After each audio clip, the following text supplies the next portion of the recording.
नमस्कार दोस्तों।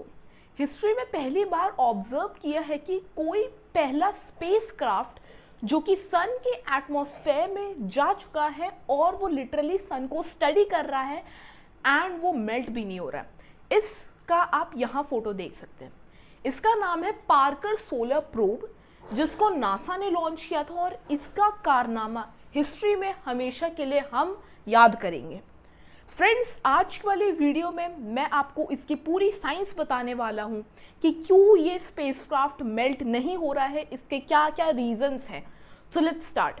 देखिए, 1900s की बिगनिंग में जितने भी साइंटिस्ट्स थे वो सन की टेम्परेचर कैसे बताते थे, वो कलर और वेवलेंथ को मेजर करते थे और सन कितना गर्म है, उसका टेम्परेचर कितना है, वो उसे बताते थे।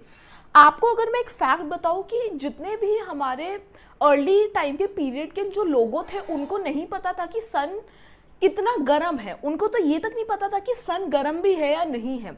तो उन्होंने इसको मेजर किया ग्राउंड पे ही बैठ के एक डिवाइस है जिसका नाम है स्पेक्ट्रोग्राफ।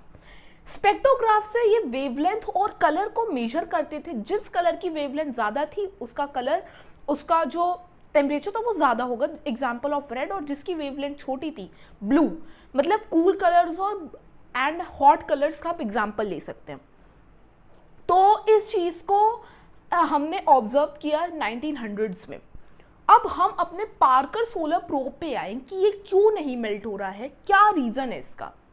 फ्रेंड्स, नासा को बहुत ज़्यादा टाइम लगा इस प्रोब को बनाने के लिए। उन्होंने एटलीस्ट 8 इयर्स का टाइम मांगा था यूएस गवर्नमेंट से कि हमें इस पे 8 इयर्स का टाइम चाहिए होगा एंड देन हम आपको प्रॉपर एक स्पेसक्राफ्ट बना के देंगे जिसमें वो हमारा सन को जाके स्टडी करेगा विदाउट मेल्टिंग।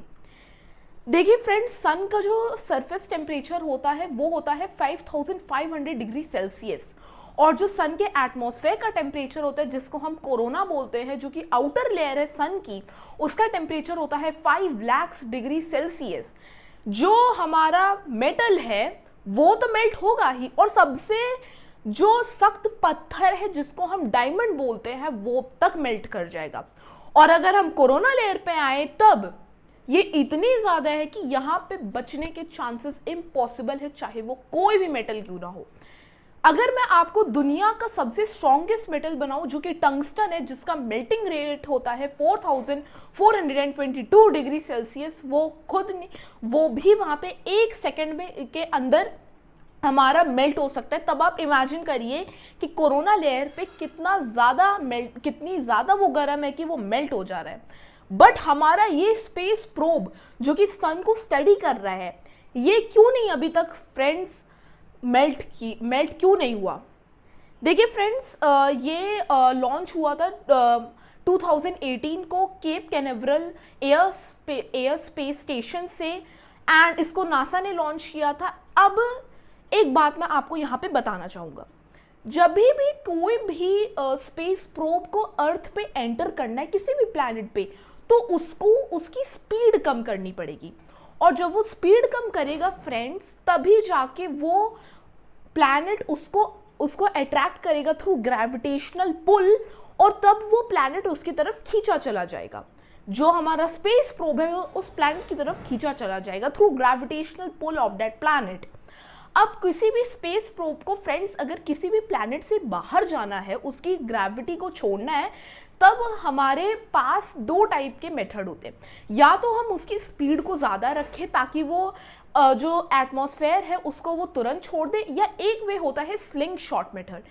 फ्रेंड्स, जो स्लिंग शॉट मेथड होता है इसमें हम एक स्पेसक्राफ्ट की वेलोसिटी को बहुत ज़्यादा हाई रखते हैं, और वेलोसिटी की स्पीड होती है approximate 29,000 kilometre per hour, and वो एक टिप पे जाएगा और टिप पे जाके वो अपनी पोजीशन को नॉर्मल करेगा, और वहाँ से देके वो थ्रस्टर्स देगा, और थ्रस्ट देके वो जो हमारा प्लैनेट है उसके वो वहाँ से वो चला जाएगा। अब अगर हम फ्रेंड्स पार्कर पे आए हमारे, तब ये इसका थोड़ी सी साइंस डिफरेंट थी। अगर हम इसको अर्थ से लॉन्च करते डायरेक्ट, तब इसका जो एंगल था फ्रेंड्स वो उतना शार्प नहीं था। ओके, तो उसको सन में जाने के लिए एनर्जी बहुत ज़्यादा चाहिए होती है, ठीक है। जो थ्रस्ट की वैल्यू होती है वो बहुत ज़्यादा चाहिए होती है, उससे जो पेट्रोल एंड जो भी बर्निंग गैस जो कि उसमें यूज़ हो रहा है एज एन एनर्जी, वो बहुत ज़्यादा फ्रेंड्स इनटेक होगा और बहुत ज़्यादा कंज्यूम होगा। फ्रेंड्स, नासा ने क्लेम किया कि पार्कर सोलर प्रोब को सन तक पहुंचने के लिए पहले वीनस पे भेजा जाएगा और वीनस पे जो हमारा प्रोब होगा वो 24 चक्कर काटेगा, वीनस को ऑर्बिट करेगा और हर ऑर्बिट जब वो ऑर्बिट करेगा तो हर 27 घंटे पे उसके पास चांस होगा कि वो सन को स्टडी कर सके। क्योंकि फ्रेंड्स, जब भी कोई भी सोलर प्रोब किसी भी प्लैनेट को ऑर्बिट करता है तब वो एक पॉइंट ऐसा आता है कि जब वो उस प्लैनेट के बहुत ज़्यादा क्लोज होता है और वो उसको स्टडी कर सकता है, उसकी फोटोज भेज सकता है उस स्पेस एजेंसी को। तब टोटल 24 चक्कर काटेगा, मतलब 900 घंटे उसको टाइम मिलेगा स्टडी करने के लिए जब वो एक स्पेसिफिक पॉइंट पे आएगा। तो इसको लॉन्च कर दिया गया था केप कैनावेरल से, जैसे मैंने आपको प्रीवियसली बताया, और 28 नवंबर 2021 को नासा ने क्लेम किया कि फाइनली जो हमारा पार्कर सोलर प्रोब है वो कोरोना लेयर के अंदर एंटर कर चुका है अपने 8वें चक्कर में। अब मैं आगे चलूं हमारा मेन क्वेश्चन पे कि ये जो प्रोब है फ्रेंड्स, ये क्यों इतना ज़्यादा सन को फेस कर रहा और फिर भी मेल्ट नहीं हो रहा, क्या रीज़न है? देखिए फ्रेंड्स, जो साइड इसके सन को फेस कर रही है वहाँ पे एक शील्ड लगा है और वो शील्ड बनी है कार्बन कंपोजिट से, और वो जो है वो 97% खाली है और उसको ग्रेफाइट और रेजिन के मिक्सचर से बनाया गया है और जो सन की रेज होंगी वो उसे अब्जॉर्ब करेगा, ठीक है, और अब्जॉर्ब करने के बाद में ये इसको अपने अंदर सोक कर लेगा। इस शील्ड को अल्ट्रामैट कंपनी ने स्पेसिफिकली बनाया था नासा के लिए ताकि वो इसको अब्जॉर्ब कर सके, और उसके बाद कार्बन को फिर इसको हाई कंडक्टिविटी पे इसको हीट किया जाता है, और आपको पता है जब कार्बन हीट होता है तब उसकी कंडक्टिविटी बहुत अच्छी होती है, तब ये कार्बन के प्योरेस्ट फॉर्म के अंदर चला जाता है। उसके बाद में फ्रेंड्स इस पे वाइट सेरेमिक पेंट किया जाता है ताकि ये एक रिफ्लेक्टिंग सरफेस बन जाए और जो सन है उसकी रेज उससे रिफ्लेक्ट करे। जो इसके मेन हमारे मशीन है जो लगे हुए हैं वो इस हमारा जो शील्ड है इसके पीछे लगे हुए, और हमेशा कोई भी रेज फ्रेंड्स इस पे शील्ड में पड़ती है लेकिन इसके जो मशीन्स है इस पे कभी नहीं पड़ती है।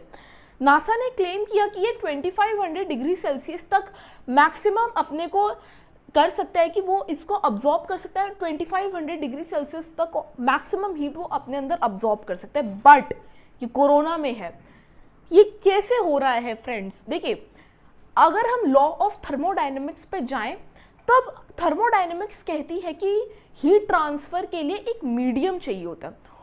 अगर हम अर्थ पे ही आए तब अर्थ पे जो वाटर वेपर्स होती है वो हीट को ट्रांसफर करती है ना, और जब आप रात में सोते हैं तब आपको लगता होगा, आपको गर्मी लगती है क्योंकि आपके जो रूम है उसमें वाटर वेपर प्रेजेंट रहते हैं जिसको हम ह्यूमिडिटी भी बोलते हैं, और उसमें हीट प्रेजेंट रहता है, इसीलिए ये चीज़ होती है। अगर आपने वाटर मॉलिक्यूल, अगर आपने कोई भी गर्म पानी को टच किया होगा तब आप स्पेसिफिकली उस पानी को नहीं टच कर रहे, जो हाइड्रोजन का एटम है आप उसको टच कर रहे हैं, और वो बहुत ज़्यादा गर्म होता है इसीलिए आपको दर्द होता है आपके हाथों पे। वही मैं अगर माइक्रोवेव पे हूँ तो माइक्रोवेव में ऐसे कोई हमारा ऐसा कोई एटम या कोई एग्जिस्ट करती नहीं है चीज़ जिससे आप टच कर रहे हो, वो इसीलिए आपको उतना गर्म नहीं लगता और आप उसको निकाल सकते हो। गर्म होता है बट उतना गर्म नहीं होता कि आपका हाथ जल जाए। यही सेम चीज़ एप्लीकेबल होती है हमारे प्रोब पे, उसमें कोई ऐसा मीडियम नहीं है, स्पेस में ऐसा कोई मीडियम नहीं है जो कि हीट ट्रांसफर को सस्टेन कर पाए, इसीलिए ये आज एकदम फिट तरीके से काम कर रहे हैं।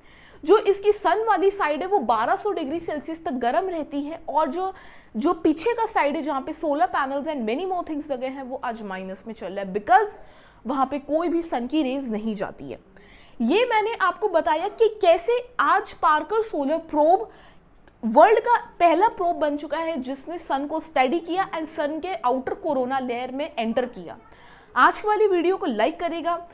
इंडिया के भी बहुत सारे मिशंस थे जो कि लॉन्च हुए थे, जैसे आदित्य L1 जो कि सन को स्टडी करने वाला था। सो आज वाली वीडियो को लाइक करेगा, शेयर करेगा फ्रेंड्स, और सब्सक्राइब करेगा। मैं आपसे मिलूंगा नेक्स्ट वीडियो में, तब तक के जय हिंद एंड बाय बाय।